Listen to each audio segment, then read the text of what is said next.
Voy a leer, antes de que Andrés comience, el libro de Eclesiastés, capítulo 8, si pueden abrir sus Biblias allí.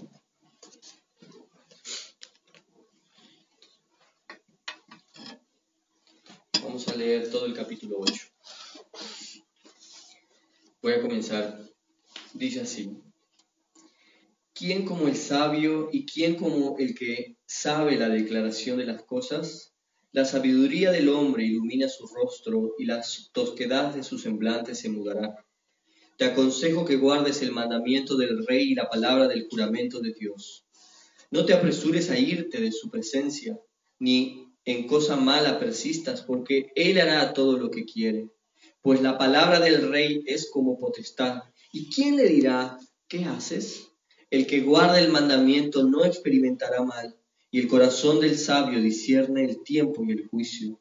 Porque para todo lo que quisieres hay tiempo y juicio, porque el mal del hombre es grande sobre él, pues no sabe lo que ha de ser, y él cuando haya de ser, ¿quién se lo enseñará? No hay hombre que tenga potestad sobre el espíritu para retener el espíritu, ni potestad sobre el día de la muerte, y no valen armas en tal guerra, ni la impiedad librará al que lo posee. Todo esto he visto, y he puesto mi corazón en todo lo que debajo del sol se hace. Hay tiempo en que el hombre se enseñorea del hombre para mal suyo. Asimismo he visto a los inicuos sepultados con honra, mas los que frecuentaban el lugar santo fueron luego puestos en olvido en la ciudad donde habían actuado con rectitud.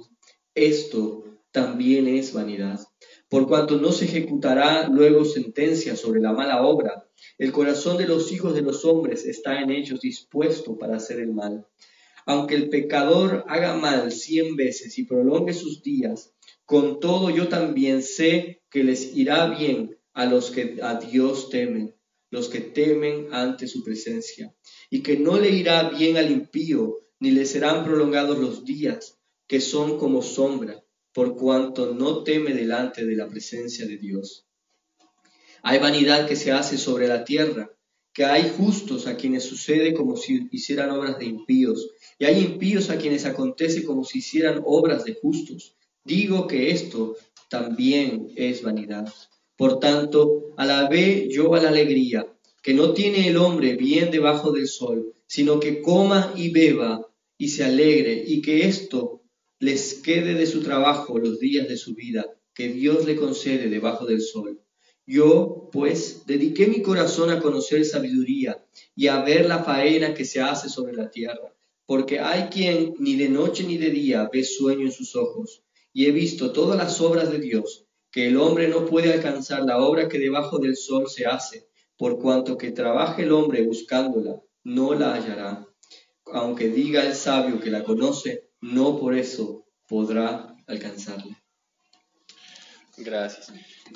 Buenos días a todos. Es un gusto poder continuar con la serie de Eclesiastés. Y voy a, antes de empezar, solo orar y pedir que Dios guíe este tiempo. Bueno, Padre amado, te agradecemos porque nuevamente tú nos traes aquí. Te agradecemos por el privilegio que es poder tener una copia de tu palabra en nuestras manos y de poder leerla juntos, Señor, y de poder entender más acerca de ti a través de ella. Y Padre, sabemos que siempre cuando venimos a tu palabra hay el peligro, como decía Jesús, de que la semilla de tu palabra caiga en mala tierra. Y oramos que esta mañana tú nos protejas de eso, Señor, que tú nos protejas de tener corazones duros que no son receptivos a tu palabra, que tú nos protejas de dejar que las cosas de este mundo ahoguen lo que tú quieres hacer en nuestros corazones, Señor, que tú nos protejas de esos peligros, Señor, que realmente encuentres en nuestras vidas una buena tierra.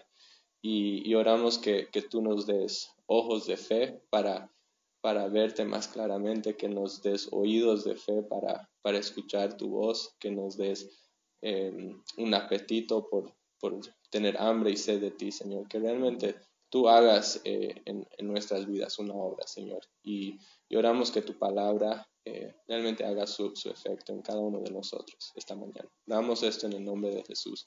Amén. Bueno, ahora estamos en el tiempo de elecciones, ¿no? Y entonces muchas veces las conversaciones que la gente tiene son justamente sobre política y muchas veces incluso se critica mucho a los gobernadores, ¿no? Que este gobierno hace tal cosa o que necesitamos tal cosa y puede ser muy fácil a veces caer en eso, ¿no? Pero hace unos años vi algo que me hizo pensar mucho en la necesidad que tenemos de estar agradecidos al gobierno digamos, el gobierno de un país, ¿no? Sin importar qué gobierno sea. Era hace unos años, en 2010, hubo un terremoto muy fuerte en Chile y como por el caos de todo lo que había pasado, hubieron unos días donde la policía no estaba funcionando. Y fue interesante ver qué pasa cuando sacas la policía de un país, ¿no? La gente empezó a entrarse a las tiendas y a robar todo lo que encontraba. Y hasta cierto punto puedes entender que alguien entre a robar comida o cosas así necesarias, ¿no? Aunque obviamente no justifica, pero lo puedes entender un poco más, ¿no? En una situación desesperada. Pero lo que fue interesante es que la gente entraba y sacaba cosas que no tenían nada que ver con necesidades básicas, ¿no? Sacaban lavarropas, computadoras, televisores, lo que sea, ¿no? Y no eran cosas que ellos necesitaban, era simplemente que estaban aprovechando la situación para sacar lo que querían y no había quien ponga freno, ¿no? Y yo me puse a pensar en cómo en realidad, digamos, si no tuviéramos un gobierno estable en nuestro país, que eso sería la situación de todos los días, ¿no? Si no hubiera alguien que frene el mal, la gente haría ese tipo de cosas y sería todo el tiempo. Entonces, yo me puse a pensar cuán agradecido tengo que estar de que haya un gobierno en el país que pueda frenar ese tipo de cosas y de poner orden en el país, ¿no? Obviamente a veces hay cosas que tal vez podrían estar mejor, que podrían hacer diferente, pero realmente deberíamos estar agradecidos de eso, ¿no? Y bueno, el pasaje que hoy vamos, o que Sergio leyó hace un momento, habla justo sobre ese tema de las autoridades que Dios ha puesto, ¿no? Habla de la necesidad o sea, de las autoridades y de nuestra sumisión a ellas. Y entonces empieza en el versículo 2 con una instrucción muy clara acerca de cómo debemos actuar frente a las autoridades. Y dice, te aconsejo que guardes el mandamiento del rey. Bueno, eso es bastante claro, ¿no? Nos está llamando a someternos a las autoridades que Dios ha puesto. Ahora, digamos, si lo contextualizamos para nuestro tiempo, sería algo como, bueno, te aconsejo que sigas las leyes, que pagues impuestos, que sigas las señales de tránsito, que no te pases en rojo, que digamos, no robes, no cometas delitos, cosas así, ¿no? Que te sometes. Y la pregunta es, ¿por qué debería hacer eso? Y Salomón da dos respuestas. ¿Okay? En primer lugar, nos dice, debemos obedecer a las autoridades por obediencia a Dios, en primer lugar.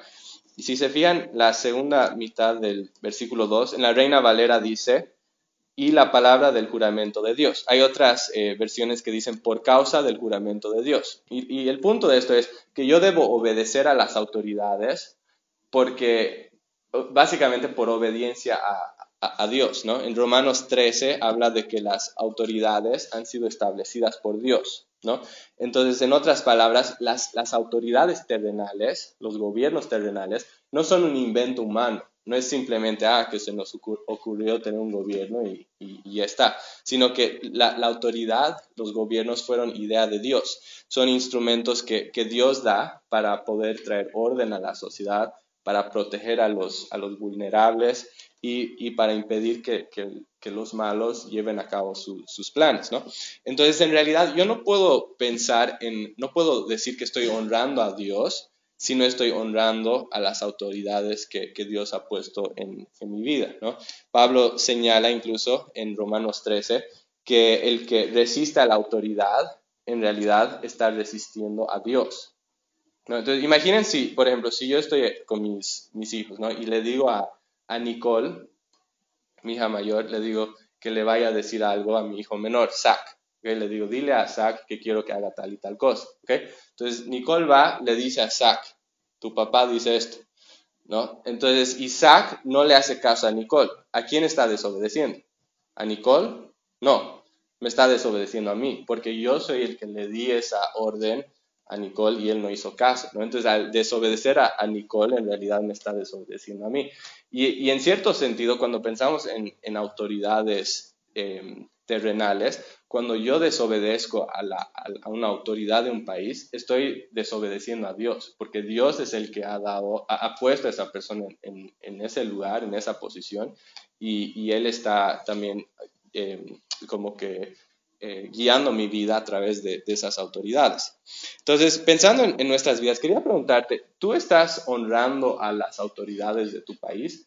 Y cuando hablo de honrar, no me refiero a que los tengas así como los ídolos de tu vida o que creas que son lo máximo, no estamos hablando de eso, no, tampoco es que estés de acuerdo con todo lo que hacen, ¿no? Pero cuando hablamos de honrar a las autoridades, a los gobernadores, son cosas como orar por ellos, ¿no?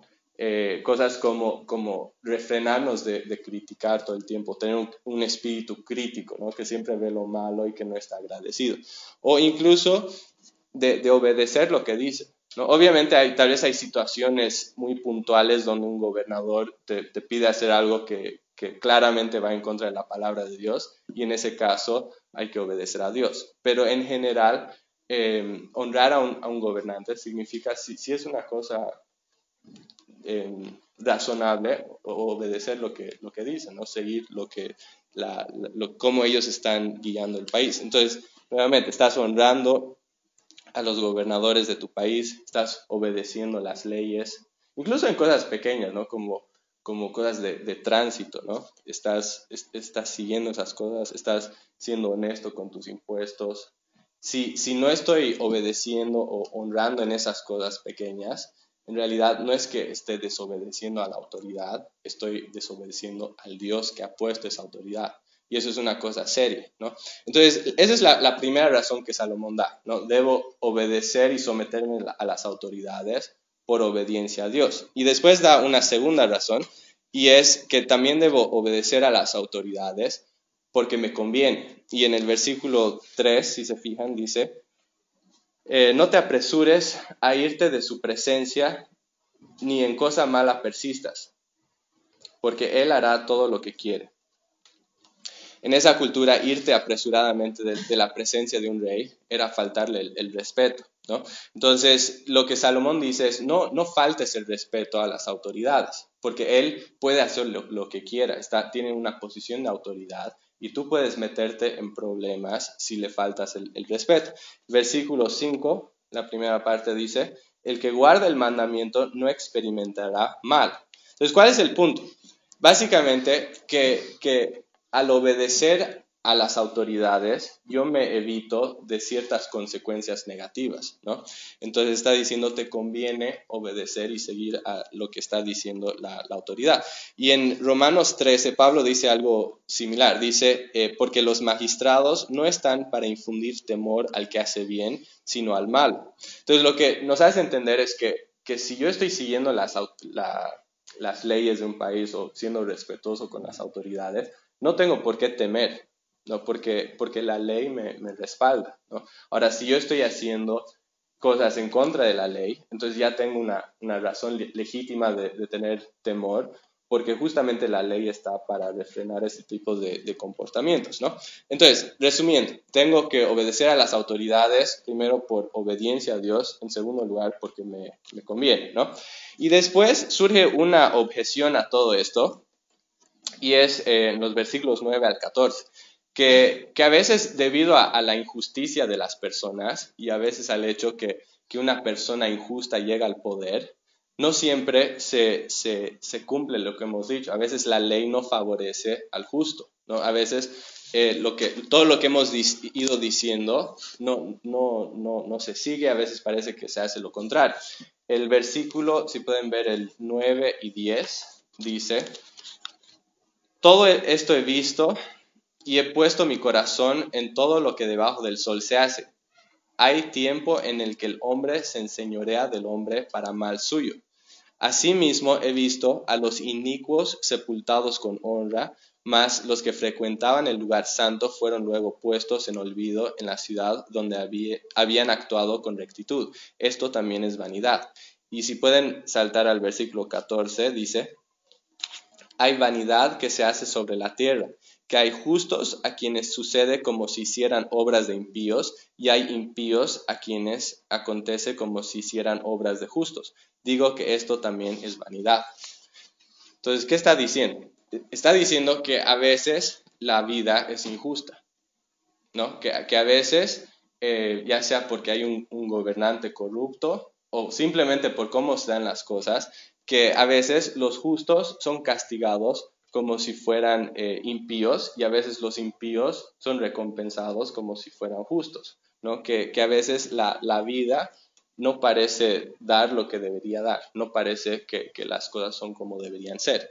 El otro día yo iba en un taxi y fue muy interesante porque el Señor me decía que, justamente hablaba de esto, ¿no? Decía que muchas veces parece que las personas que mejor les va en la vida son los más corruptos, los que hacen las cosas mal, ¿no? Y en su caso específico me decía que hace unos años él había hecho se había hecho socio con otro señor y iban a comprar juntos un auto para que puedan trabajar como de taxi.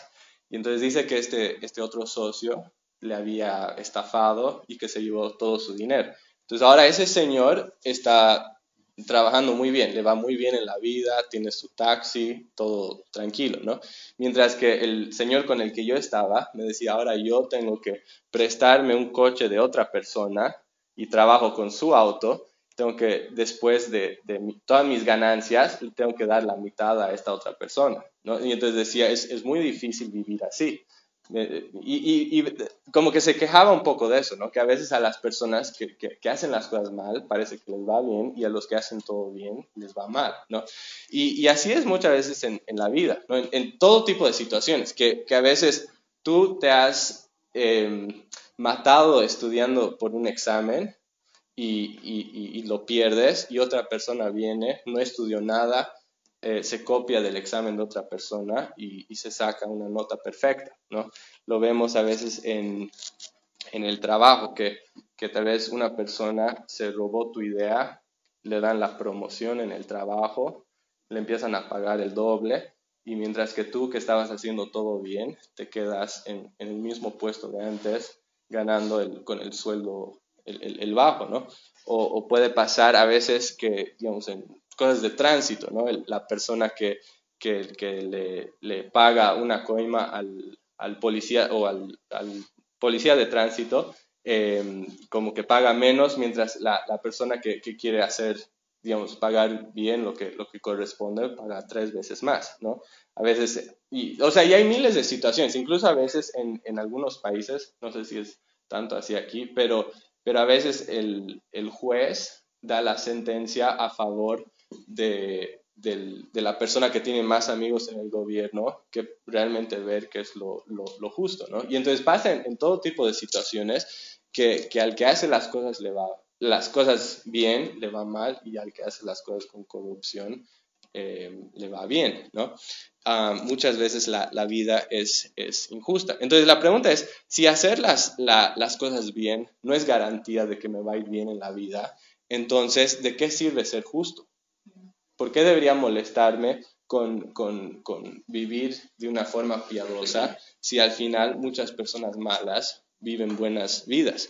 Y Salomón nos da la respuesta en el versículo 12 y 13. Dice, aunque el pecador haga mal 100 veces y prolongue sus días, con todo yo también sé que le irá bien a los que a Dios temen, los que temen ante su presencia, y que no le irá bien al impío, ni le serán prolongados los días, que son como sombra, por cuanto no teme delante de la presencia de Dios. Si solo vemos esta vida desde una perspectiva terrenal, no siempre conviene ser justo. No siempre conviene vivir en rectitud. Muchas veces el ser una persona recta te puede complicar la vida. A veces es más conveniente romper las reglas y no obedecer lo que Dios dice, ¿no? Pero si vemos las cosas desde una perspectiva eterna, las cosas cambian. ¿Por qué?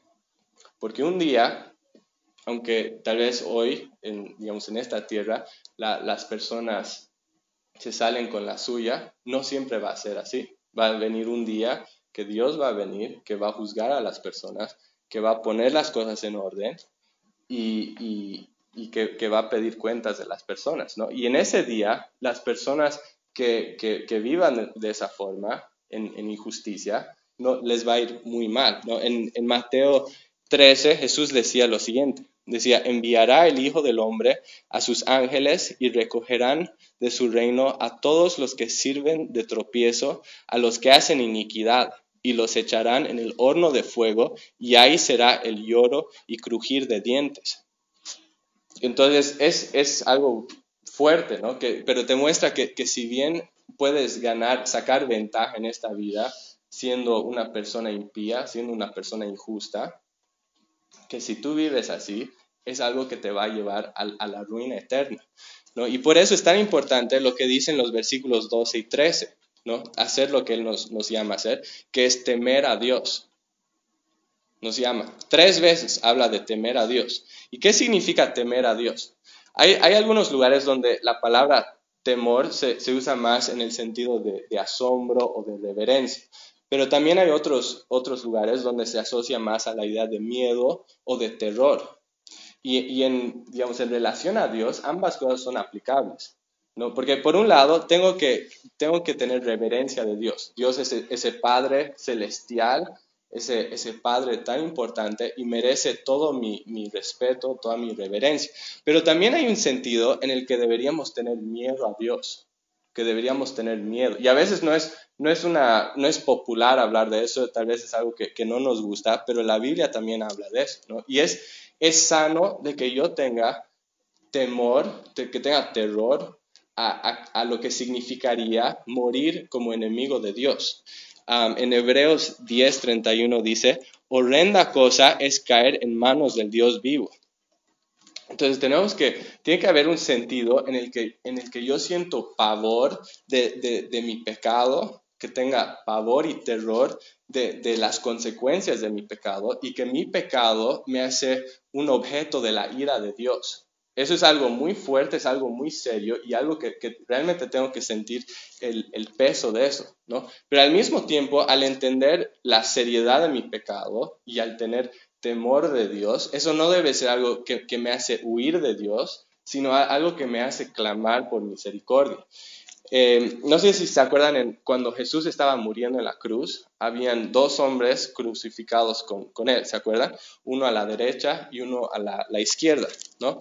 Y uno de ellos se estaba burlando de Jesús, pero había otro que habló, que le dijo algo a este otro ladrón. No sé si se acuerdan lo que dijo. Dijo un ladrón al otro, al que se burlaba, le dijo, ¿ni aún temes tú a Dios? Interesante, ¿no? ¿Ni aún temes tú a Dios? Y él decía eso por algo, ¿no? Porque él se daba cuenta que él estaba a punto de morir, se daba cuenta de que él estaba a punto de morir en pecado y se daba cuenta que él iba en unos minutos o unas horas, él iba a estar parado frente a un Dios santo que demanda perfección y que iba a tener que dar cuentas de su pecado.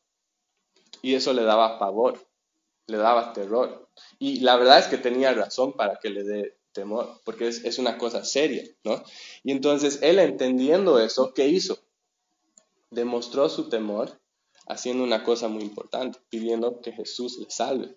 Y le dijo a Jesús, acuérdate de mí cuando vengas en tu reino. ¿Y qué le dijo Jesús? Le dijo, de cierto te digo, que hoy entrarás conmigo en el paraíso. Jesús no lo rechazó, ¿no? Le dio gracia, le aceptó, le perdonó su pecado, ¿no? Y esa es la forma que nosotros mostramos nuestro temor a Dios.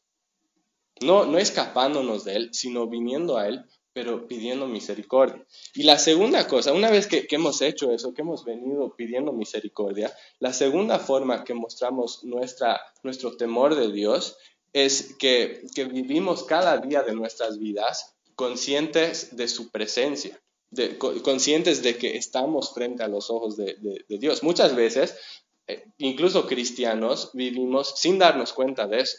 Vivimos nuestras vidas como si Dios no estuviera mirando, ¿no? Y eso nos lleva a vivir vidas muy necias, ¿no? En cambio, la persona que realmente es una persona sabia, es alguien que se da cuenta que cada minuto Dios está cerca y que cada segundo de su vida Dios está mirando, ¿no? Y eso significa que Dios está mirando no solo cuando estoy en la iglesia, sino cuando estoy afuera, no solo cuando estoy frente a otras personas, sino cuando estoy solo, no solo cuando oro, sino todo el tiempo, ¿no? Él me ve cuando estoy en la universidad, me ve cuando estoy con amigos que no conocen al Señor, ve el tipo de cosas que digo, me ve cuando estoy en mi celular, mira las cosas que estoy mirando en ese celular, me mira cuando estoy con mis hijos, ve cómo estoy tratándolos a ellos, ve hasta lo que estoy pensando, ¿no? Ve cada cosa de mi vida, ¿no? Y entonces cuando yo estoy viviendo en temor del Señor, yo vivo consciente de eso, ¿no? Consciente de que Dios es un Dios que me ve, ¿no? Y yo quería que, empezando conmigo y siguiendo con ustedes, preguntarles, ¿realmente vives tu vida con esa conciencia de que en cada cosa, que cada área de tu vida estás frente a la mirada de Dios? Y si me doy cuenta de eso, debería realmente cambiar cómo vivo mi vida, cómo llevo adelante mi vida. Y otra cosa que nos ayuda también a vivir en temor del Señor es darnos cuenta que nuestra vida es corta y que va a acabar y que podría terminar en cualquier momento. Jonathan Edwards era un hombre que vivió hace varios siglos y dicen que él muchas veces escribía cartas a sus hijos. Y en esas cartas muchas veces les hacía recuerdo de la muerte, no como algo como morbosamente, ¿no? Siempre hablando de la muerte, sino como un hecho, ¿no? De que es algo que va a pasar. Para Jonathan Edwards, la realidad de la muerte le llevaba casi inevitablemente a pensar que necesitas estar listo, ¿no? Y que necesitas, digamos, obtener la vida eterna y estar seguro de tu salvación. Y también en ese tiempo era un tiempo donde la mortalidad infantil era muy alta, ¿no? Entonces, el hecho de ser joven no te aseguraba de que ibas a vivir mucho tiempo. Muchas personas morían de muy jóvenes. Entonces dice que cuando tenía su hijo, tenía un hijo llamado Jonathan también, dice que cuando su hijo tenía 10 años, se le murió un compañero de la clase. Y entonces Jonathan Edwards le escribió esto a su hijo. Le dijo, esta es una fuerte llamada de atención de parte de Dios para que te alistes para la muerte. Nunca descanses hasta que tengas amplia evidencia de que eres converso y que te has vuelto una nueva criatura. Nuevamente, escuchen eso. Nunca descanses hasta que tengas amplia evidencia de que eres converso y que te has vuelto una nueva criatura. Y quería leer eso porque realmente resalta la importancia de darme cuenta que soy un hombre que está a punto de morir, que tengo que estar listo para eso y que no puedo parar y ponerme cómodo hasta que haya evidencia de que realmente soy una nueva criatura.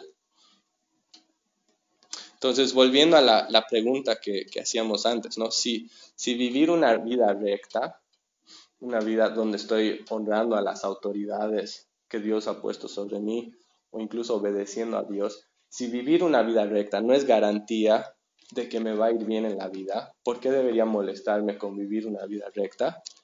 La respuesta, por amor a Dios, por amor a mí mismo y porque un día no tan lejano Dios va a venir y va a ajustar las cuentas, ¿no? Y entonces eso tiene que llevarme a vivir con una perspectiva eterna.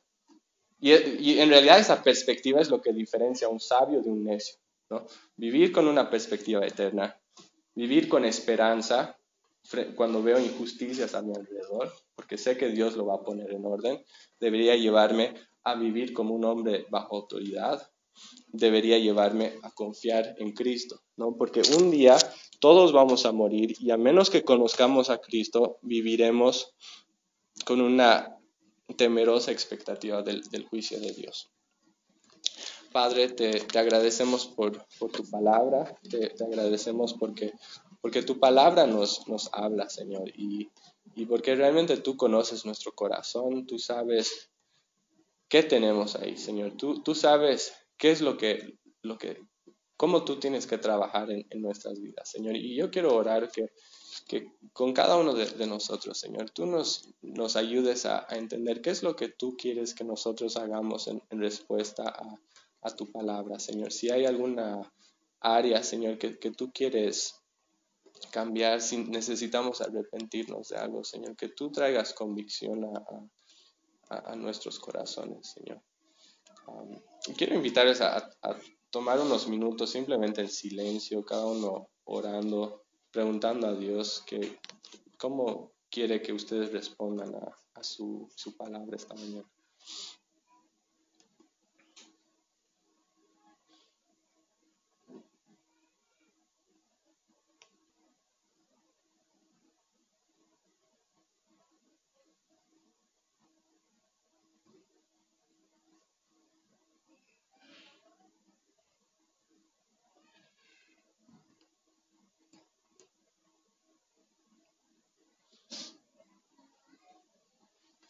Señor, gracias porque tu misericordia es grande, Señor, y que aunque hemos fallado muchas veces, tú eres un Dios perdonador y te agradecemos por eso, Señor.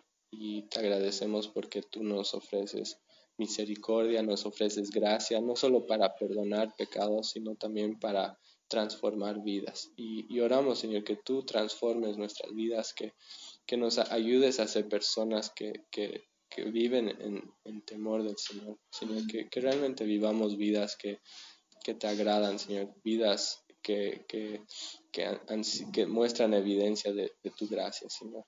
Y te agradecemos por este tiempo, por tu palabra, Señor, por tu espíritu que nos guía, y te lo agradecemos todo en el precioso nombre de Jesús. Amén.